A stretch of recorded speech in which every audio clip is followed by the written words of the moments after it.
বেঁচে থাকা আটা দিয়ে যে এত সুন্দর নাস্তা বা একটা পিঠা হয়, আপনারা ট্রাই না করলে বিশ্বাসই করতে পারবেন না।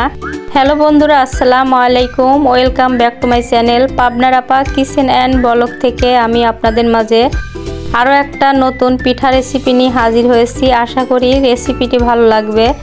ভালো লাগলে ছোট্ট একটা লাইক দিয়ে শেষ পর্যন্ত যুক্ত থাকার অনুরোধ রইল। আর আপনারা কে কোথা থেকে আমার ভিডিওটা দেখছেন, আপনাদেরকে অসংখ্য ধন্যবাদ। তবে চলুন শুরু করি। এখানে আমি আটা নিয়েছি, তবে এটা সকালে বানিয়েছিলাম, সেখান থেকে কিছু আটা বেঁচে ছিল বা আমি রেখে দিয়েছিলাম।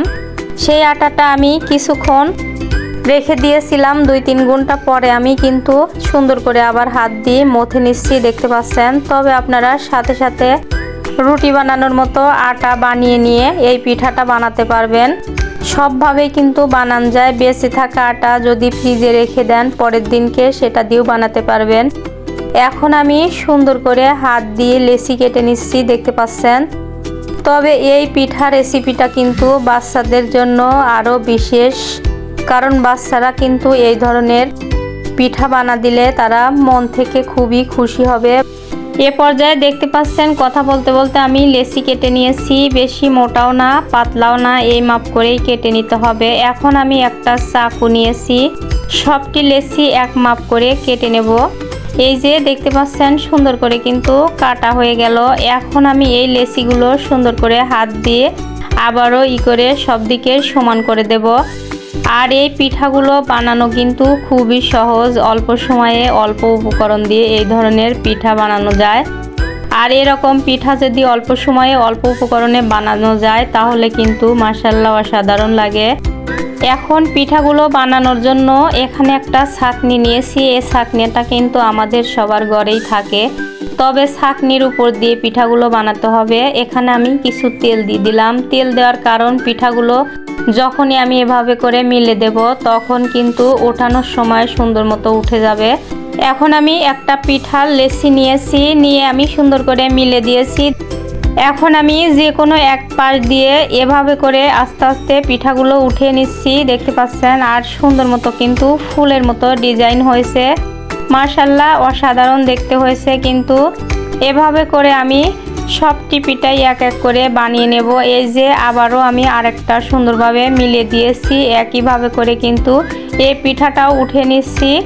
আর দেখতেই পাচ্ছেন কতটা সুন্দর হচ্ছে দেখতে, খেতে তবে কেমন হবে তাহলে বুঝতেই পারতেছেন। এখন আমি এক এক করে সবগুলো পিঠাই আপনাদেরকে বানিয়ে নেওয়ার পরে দেখাচ্ছি। তবে আমার ভিডিওটি আজ প্রথম যারা দেখবেন প্লিজ ভাই বোনেরা লাইক কমেন্ট শেয়ার আর একটা সাবস্ক্রাইব করে পাশে থাকবেন।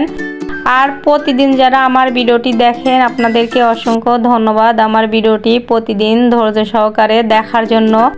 এভাবে করে দেখতে পাচ্ছেন পিঠা কিন্তু অনেকটাই হয়ে যাচ্ছে আস্তে আস্তে।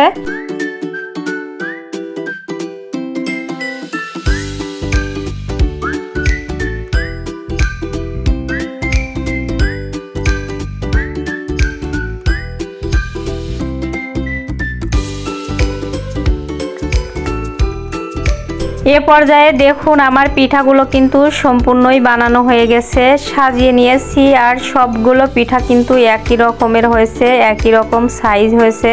আপনাদেরকে একটা একটা করে পিঠা দেখাচ্ছি, দেখুন কতটা লোভনীয় দেখতে হয়েছে। তবে পিঠাগুলো এখন ভেজে নিতে হবে, তার আগে আমি একটা শিরা বানিয়ে নেব। এখানে আমি লালি গুড় নিয়েছি খেজুরের, আপনারা পাটারিটা গলিয়ে নিতে পারেন। দিয়ে দিলাম 2টা এলাচ থেতো করে, 2টা লবঙ্গ দিয়ে দিলাম। এখন আমি সুন্দর করে শিরাটা বানিয়ে নেব।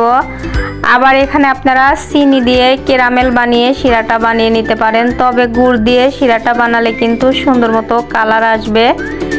এখন দেখতে পাচ্ছেন বলক উঠে গেছে গুড়ের। এ পর্যায়ে এখানে আমি চিটচিটে ভাব হলে শিরাটা নামিয়ে নেব। এখন দেখতে পাচ্ছেন আমি পরীক্ষা করে নিচ্ছি চিটচিটে ভাব হয়েছে কিনা। চিটচিটে ভাব হয়ে গেছে, শিরাটা পারফেক্ট রেডি হয়ে গেছে, নামিয়ে রেখে দিলাম। এখন আমি চুলায় আর একটা কড়াই বসিয়ে দিলাম, পরিমাণ মতো তেল দিয়ে দিলাম। এখন আমি পিঠাগুলো এক এক করে সম্পূর্ণ ভেজে নেব, তবে তেলটা একটু নাড়াচাড়া করে দিলাম, তাহলে পিঠাগুলো কড়াইয়ে লেগে যাবে না।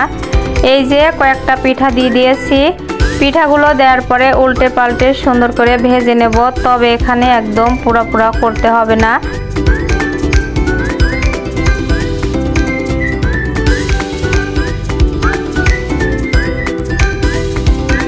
সুন্দর একটা কালার হলেই পিঠাগুলো আমি উল্টে পাল্টে উঠিয়ে নেব। এই যে দেখতে পাচ্ছেন উল্টে পাল্টে দিয়েছি, এ পর্যায়ে একটা কালার এসেছে, কিন্তু এ পর্যায়ে এভাবে করেই পিঠাগুলো আমি উঠিয়ে নেব। ছাঁকনি দিয়ে তেলটা ঝেড়ে উঠে নিলাম। এখন আমি আর কিছু পিঠা দিয়ে দিলাম। এই পিঠাগুলোও একই রকমভাবে উল্টে পাল্টে সুন্দর একটা কালার করেই ভেজে নেব। তবে এভাবে করে আমি দুইবার করে আপনাদেরকে ভেজে দেখালাম, আর অফ ক্যামেরায় কিন্তু বাদবাকি পিঠাগুলো সম্পূর্ণ আমি ভেজে নেব। এখন দেখতে পাচ্ছেন এই পিঠাগুলো সুন্দর একটা কালার এসেছে, উঠিয়ে নিলাম। আর মাশাআল্লাহ দেখতে কিন্তু অসাধারণ হয়েছে। এই যে এক এক করে পিঠাগুলো আমি একটা প্লেটে সাজিয়ে নিয়েছি। আর এভাবে করে এই পিঠাটা আপনারা একবার হলেও বানিয়ে দেখতে পারেন। আপনাদেরকে এখন দেখাচ্ছি কতটা সুন্দর দেখতে হয়েছে ভাজার পরে, আবার কতটা ক্রিস্পি হয়েছে ভেঙে দেখাচ্ছি। এই যে দেখুন, ভাঙতেই বুঝতে পারছেন কতটা ক্রিস্পি মুসমুসে হয়েছে। এই যে শিরাটা কিন্তু আমি আর চুলার উপর দেব না, শিরাটা পারফেক্ট হয়ে আছে। শিরার উপরে পিঠাগুলো দিয়ে দিলাম। পিঠাগুলো দেওয়ার পরে শিরার সাথে সুন্দর করে সময় নিয়ে নাড়াচাড়া করে আমি মিক্স করে নেব। এই যে সুন্দর মতো এভাবে করে আমি মিক্স করে নিচ্ছি। একটা প্লেটে পরিবেশন করে আপনাদেরকে দেখাচ্ছি শেষ পর্যায়ে ফাইনাল লুকটা কেমন হয়েছিল পিঠাগুলোর। আপনারা দেখতেই পাচ্ছেন কতটা লোভনীয় হয়েছে, কালারটাও মাশাআল্লাহ অসাধারণ, শুধুমাত্র সামান্য উপকরণ দিয়ে। এ পর্যায়ে দেখুন একটা প্লেট নিয়েছি, প্লেটে আমি এক এক করে পিঠাগুলো সুন্দর করে উঠে নিচ্ছি। আর আপনারা এভাবে করে একবার হলেও পিঠাটা বানিয়ে খাবেন, মাশাআল্লাহ অসাধারণ লাগবে কিন্তু। এখন ফাইনাল লুক শেষ পর্যন্ত দেখুন, সম্পূর্ণই পিঠাটা প্লেটে উঠিয়ে নিয়েছি। আর কত সুন্দর ফুলকো হয়েছে। তবে আমার ভিডিও বা ভয়েসের মাঝে যদি কোনো ভুল ত্রুটি করে থাকি প্লিজ ভাই বোনেরা ক্ষমার দৃষ্টিতে দেখবেন। আর এতক্ষণ আমার ভিডিওটা দেখার জন্য আপনাদেরকে অসংখ্য ধন্যবাদ এবং মন থেকে অনেক অনেক ভালোবাসা রইল।